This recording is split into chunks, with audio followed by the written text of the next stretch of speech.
Today, we're going to be talking about something so fundamental to making sure you actually succeed in improving your communication skills. And that is finding the right advice for you. Now, I know that sounds simple, but here's the thing. Most people that are looking for communication advice are looking for the broad, the general tips and tricks that are recommended for everyone. The cookie cutter tips that work in a general sense, but just don't seem to work for you. So stay tuned, and we're going to unpack why they're not working and what you can do instead.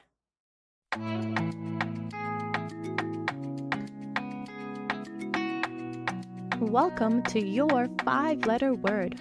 I'm your host, Christina, and in each episode, we explore how intentional communication and a strong mindset can transform your business, your relationships, and your personal growth. Whether we're covering communication strategies or sharing tips to shift your mindset, this podcast will help you learn to create more meaningful conversations in your life so that you can deepen your relationships and grow your business. So sit back, relax, and soak in the insights as we dive into today's conversation. Okay. When it comes to your communication, the first thing to really understand is that communication is a super broad thing. It's a super broad domain. There are so many different types of communication styles, but more importantly, there are so many different types of communication contexts. So when you are looking to improve your public speaking, you first need to get really, really clear on what your context is. What type of communication help do you even need? So let me give you an example. Are you someone that is going to be public speaking in the sense that you will be up on stage with 10, 20, 100, 500 people looking at you? Do you need to present in front of a team and you need help with your presentation skills? Are you struggling perhaps in your relationship and you need help talking to your partner? Are you struggling in your business and fighting with your business partner and you need to be able to have those hard conversations around perhaps your finances or things that aren't going well? Are you a coach or someone who works with clients and maybe things aren't going well in your client meetings? Maybe you're having a very hard time leading the meeting. Maybe you're having a very hard time having the client listen to what you're saying or take your advice and see you as the expert.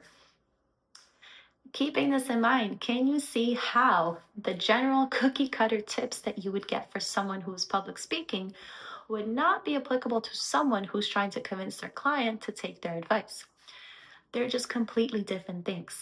It's like if you were going to the gym and you wanted to train, you might go on YouTube, you might go on Google, you might download a fitness app, and then you would be faced with the choices of what type of workout do I want to do? Do I want to do cardio? Do I want to do Pilates? Do I want to do strength training? Do I want to do weightlifting? Do I want to run a marathon? The possibilities are endless. That is the exact same thing with communication advice, communication tips, and communication strategies. So step number one, keep in mind the specific context that you are looking for support in. Okay? That's step one. Step two, find targeted advice that will help you for your situation. So this is where having clarity around what you are having a hard time with, what you're struggling with, what is not going well will help. But that's where you also need clarity on what you want to achieve. If you are someone who is looking for public speaking support and you are going to present on stage in front of a group of 40 of your colleagues, okay, now you know your domain, your context is public speaking. What is it that you are perhaps struggling with a little bit, and what is it that you want to achieve? Are you struggling with anxiety? Are you having a very hard time with your nerves to the point where the nerves may be debilitating and you feel like you just can't even go on stage because your hands are shaking? That needs a specific type of advice. What's the outcome that you're looking for? Do you want to public speak with confidence? Do you want to public speak with clarity and conciseness? Do you want to create the best presentation to supplement the talk that you want to give? What is it that you want?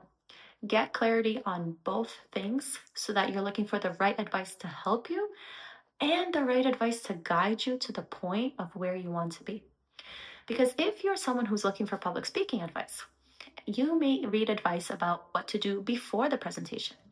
You may read advice about what to do during the presentation. You may read advice about how to be engaging, how to ask hypothetical questions, how to structure your talk to optimize it for the audience. But that may not help you with the nerves. So finding the right advice for you and the right advice for what you want is what will help you streamline the process and make sure that you're getting the right tips for you. Okay? So let's use our other example. Let's say you are working with a client and you're having a very hard time guiding the conversation where perhaps there's no structure, perhaps there's no clarity, perhaps the client keeps asking questions and throwing you off and you just don't know what to do. Okay? That may be the problem. But what is it that you want? Do you want to learn how to structure the conversations? Do you want to learn how to politely tell people no and redirect the conversation? Do you want to learn how to have hard conversations so that in the moment when something comes up, you're able to hold space for your clients and you're able to help them through the thing that keeps triggering the both of you and derailing the meetings? What is it that you want?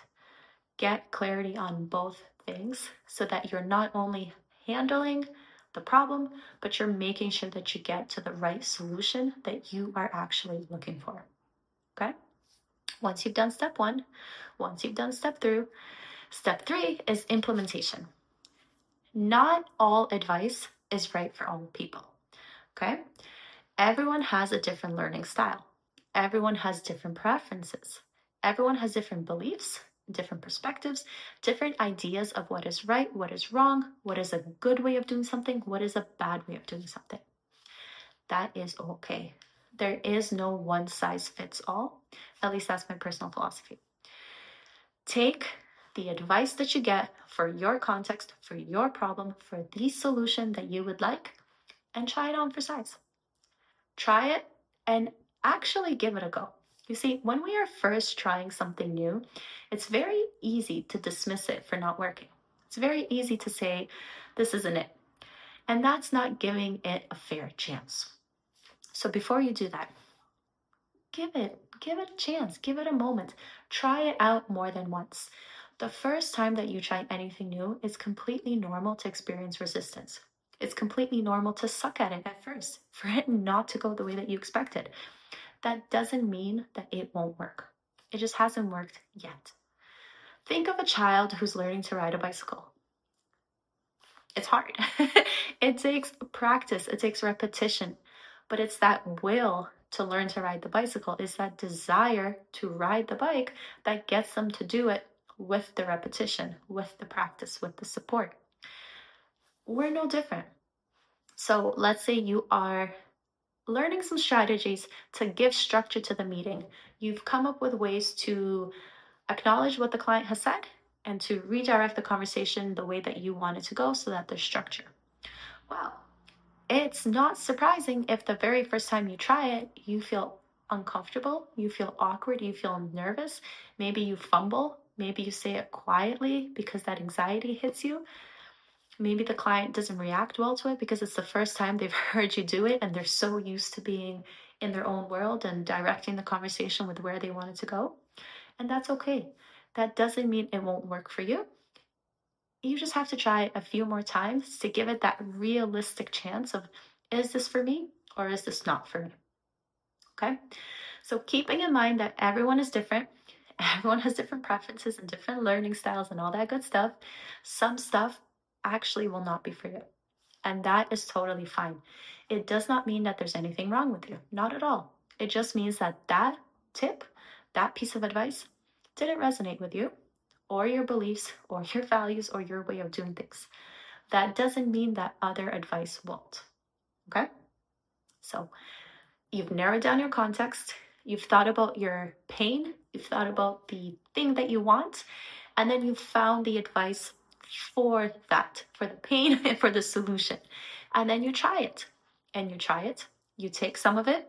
It seems to start to work. You keep it. And you keep going with it. it doesn't work, it doesn't align with your values, it feels really icky, you just can't shake the resistance, not a problem. You leave that piece of advice and you move on to the next one. There are so many things that you can do to improve your communication. So please don't limit yourself by thinking there's only one or two strategies that will work. That's just not the case.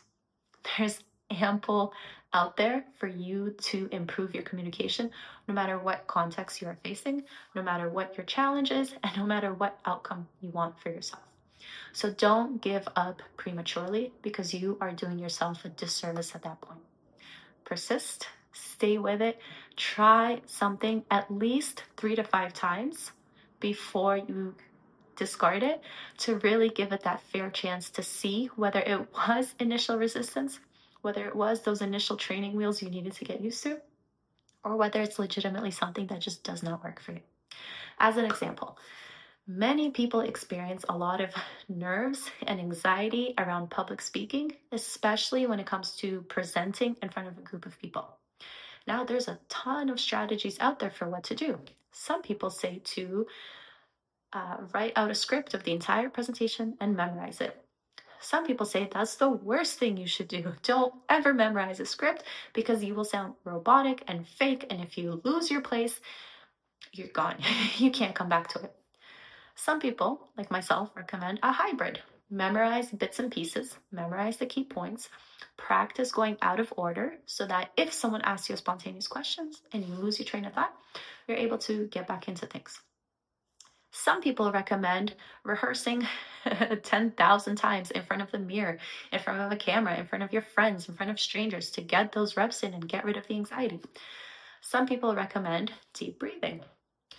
Some people recommend jumping around and getting yourself into a peak physical state before the presentation.